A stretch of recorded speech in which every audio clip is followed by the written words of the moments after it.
Hi guys, this is my review of the Huawei watch with Android 2.0. I've just had the update option come up, so I've updated the software on there, and I was really intrigued to see what differences there are. So I've been playing around with it for a little while. I probably haven't got all of the new stuff under my belt yet, but the things that I have noticed are quite apparent, and you'll probably notice that. That's the first one. So to change the watch face, you can just swipe across either way and it will work. Now you'll see here 1, 2, 3, 4. I've put 5 faces on here at the moment, so it makes it a little bit easier.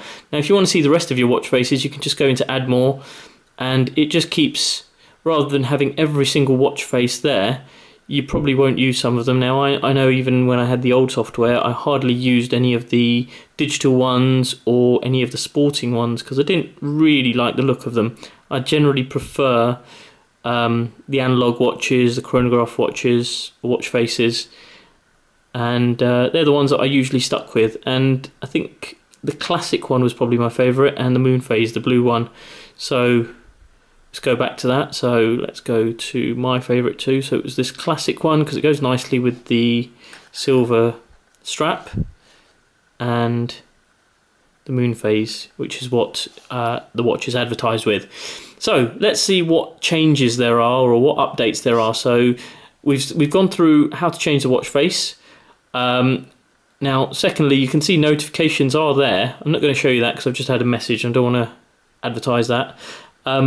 But they used to come up with a bar across the bottom and it would sit there. You could use a gesture to pop it up just by turning your wrist, flicking your wrist up, and it would pop up. Now you can slide it up. Now it does appear there for a couple of seconds and then disappears, so it doesn't distract from using the watch. I don't know if you heard that. I'm getting more messages, so it's vibrating away and it's not popping up all the time, which is actually, in my opinion, really nice because if you want to see it, you can just lift it up and all the notifications are there. Some people might want to know that there's a notification there, but with this watch on your wrist, you know, when it vibrates, or with a phone in your pocket, it's easy enough to know that you've got that. Now you have got a selection of options when you slide down from the top. And that used to be there, but it used to be an individual option and you'd slide across and it'd be another option, another option. One of the things that I can't see here is the torch option or the flashlight or whatever they called it. That was a good one. Now, it wasn't a torch. There's no torch on the back of this watch. It would just illuminate the screen as bright as possible with a white screen, so you'd get a bit of light if you were in a dark situation. That's gone now, so let's see what you have got. So you've got aeroplane mode. You can just toggle that on and off just by touching it. You've got your sound on-off mode in case you go into a meeting. And you've also got a do not disturb mode. Now that disables all notifications on the watch, calls, messages, everything. So I think this sound option must only turn the sound off and leave the vibrate on. So I haven't looked too much into that, but that's the only thing I can think of. Why they've got 2 of them here, I don't know. I think you could have probably made better use of that, kept the do not disturb, maybe lost the sound one, and put something else there. The brightness one is actually quite good. I don't know if it's better than the previous one. The previous brightness was just, you'd go into the settings, you go into your display and you just adjust brightness, and it was very much like this. You can just go 1, 2, 3, 4, 5. Now some people are probably going to prefer this and they're going to say, right, actually by having the brightness here you can actually see it on the watch face and you can actually see what it's going to look like. So that is a good option to have that, but you'll kind of see in a moment that to turn the screen off, you have to go into that option. They've taken away the double click option on the button. So if you double click, it doesn't do anything. That's a single click, but just the second click's not responding. So a single click brings out the full menu and another single click puts it away. Now the animation there is quite nice. Have a look at that. You can't really see it as well when it pops out, but when it goes in, you can see it kind of heads back towards where the button is. It kind of is nice. Not really a deal breaker, but quite a nice feature. What's next? So you've got your brightness, you've got your do not disturb mode, and you can bring up all the settings from here. Now you can bring the settings up just by going to your menu, and then you'll have the settings option here. The top option is your most recently used app or option in terms of settings. So you can use that, but if you've used something else, obviously it's not going to be as easy to get to as just going into the settings here. Now let's have a little look. So you've got display settings. Change watch face is the same as if you're on the home screen, on the face that you're already on, and then you just swipe to the left or swipe to the right. So that's not really any extra use, it's just there. So let's go back into it. So you've got adjust brightness. I showed you this already. This is the other way of adjusting the brightness if you just want to jump quickly from maximum brightness to minimum brightness. Now I've only put it on number 5 for this purpose of this video. I generally tend to use 1 or 2. I don't find I need it any brighter than that, and also it maintains the battery life a lot more. I've had it on 5 for a little while, and you can see I'm already on 51%. Now I did charge this only a few hours ago, so I've been playing around with it a lot, which has drained the battery heavily, and I've not really done much walking, as you can see. So let's go back into the display options. So you've got adjust brightness, you've got the font size. Now again, for the purpose of this video, I don't normally keep it on large, I've just done it for the video. You've got font size and the always on. Now these toggles have changed a little bit. I don't know if you can see that. If I turn it off, it goes to the left, goes to the right. There you go. Ambient screen reduces battery life. I'm still going to turn that on. So it gives you a little bit of a warning, just to give you a heads up that you will be cutting down your battery life. So what else have we got? So if we go backwards, so swiping from left to right takes you back an option, which is quite nice. I think it was the same on the old software.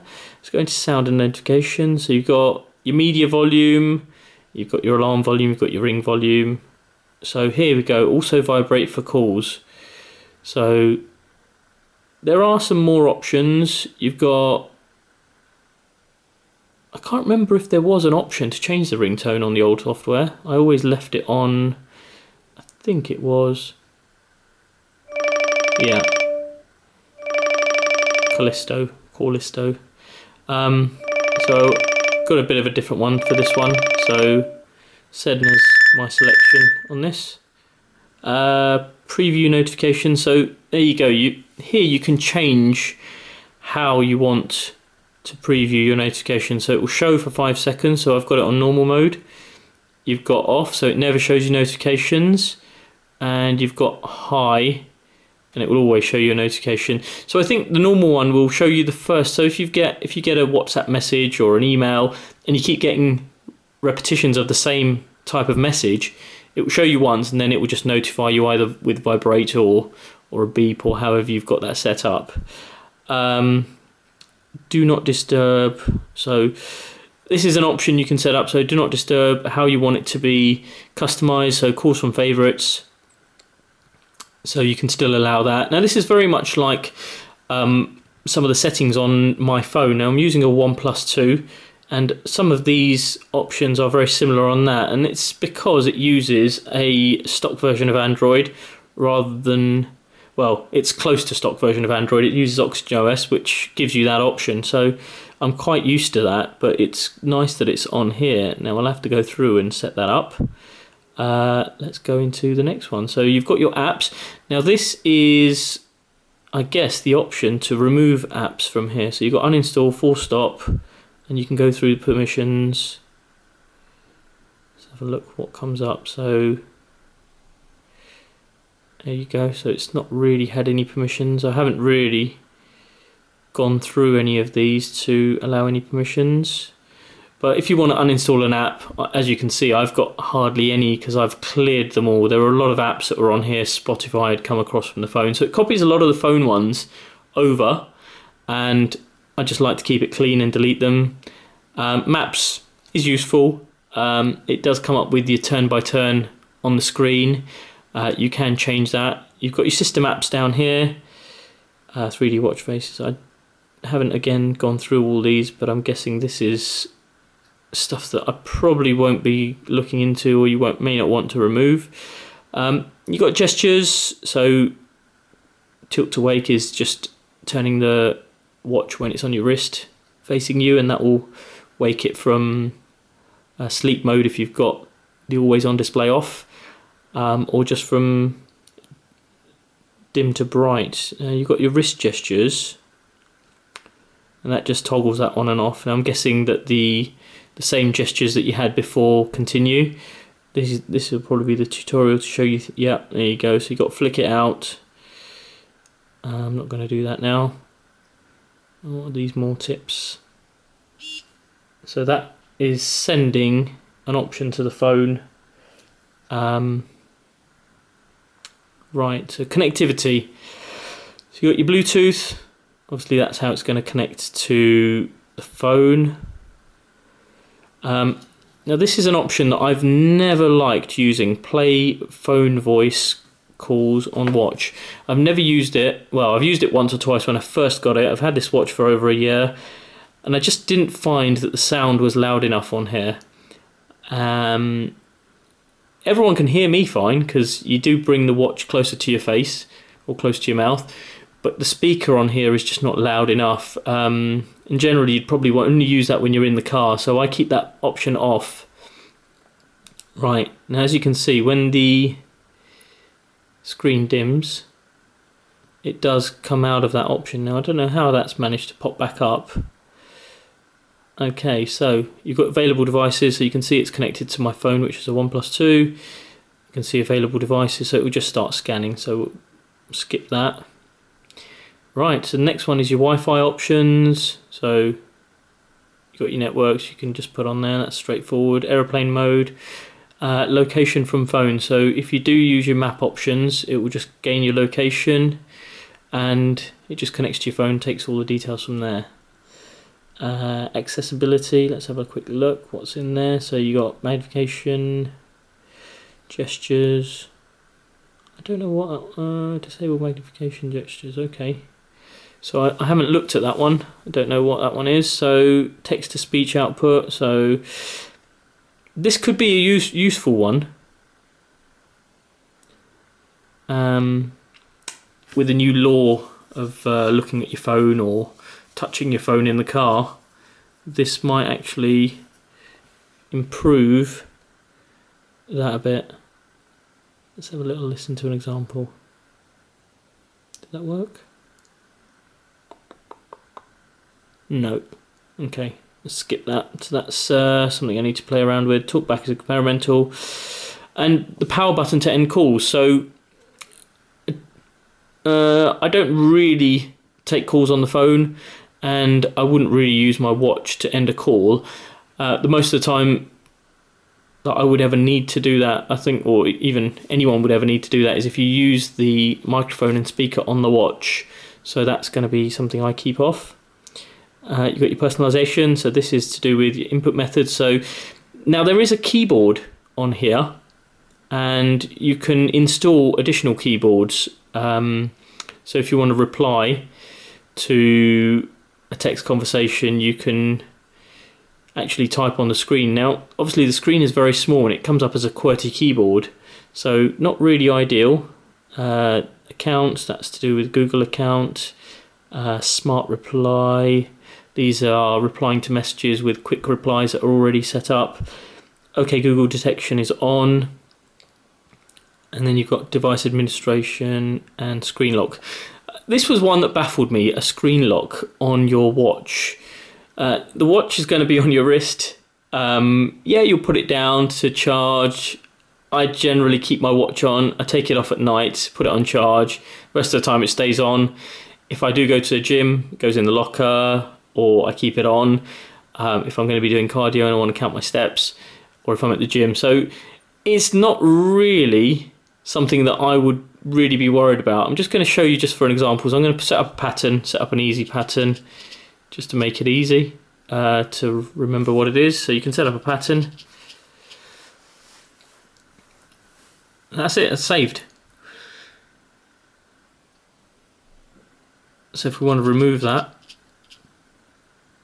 I don't know if you notice that, but it's vibrating on every option or every selection that I'm making. And I find that is probably not something I'm that excited about, because I know it's going to drain the battery more. Right, so that's it for this option. Let's go into the next one. Let's go into systems. So this is obviously date and time. Do you want to set it manually? Do you want it to take it from the phone? And time zones and 24-hour mode. So that's where you can toggle your 12 and 24-hour.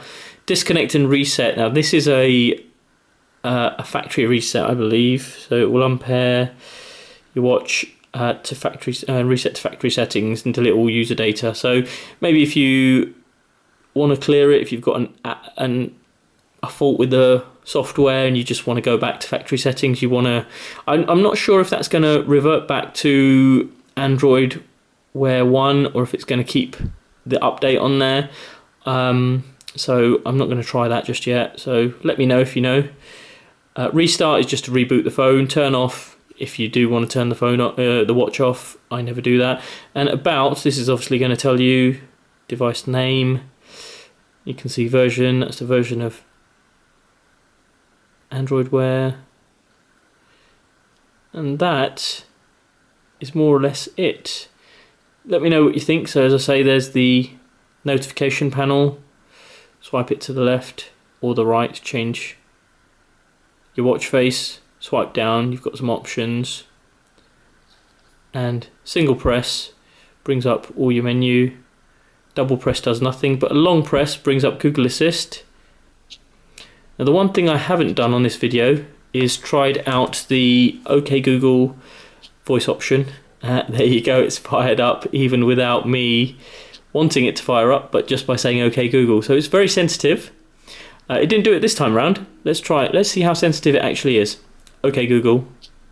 Yeah, that's pretty good. I don't know how good it was on the old one. I never really used it a lot. I use this watch as my daily driver. You know, it's always on my wrist. It's a nice watch to wear. It's quite heavy. If you don't know much about it, it has got a heart rate monitor on there. It counts your steps. It's a pretty nice watch. Battery life, I know it's rated at 1.5 to 2 days. I probably don't get more than a day out of it myself, which is usually enough because I put it down every night. Actually, I probably get more than a day out of it, actually. I probably get 2 days because one of the things I always do is I always keep the brightness on 1. Now that does help a lot in keeping the... Now you can still see that. When it goes into the standby mode, you'll see what it looks like. Still pretty bright.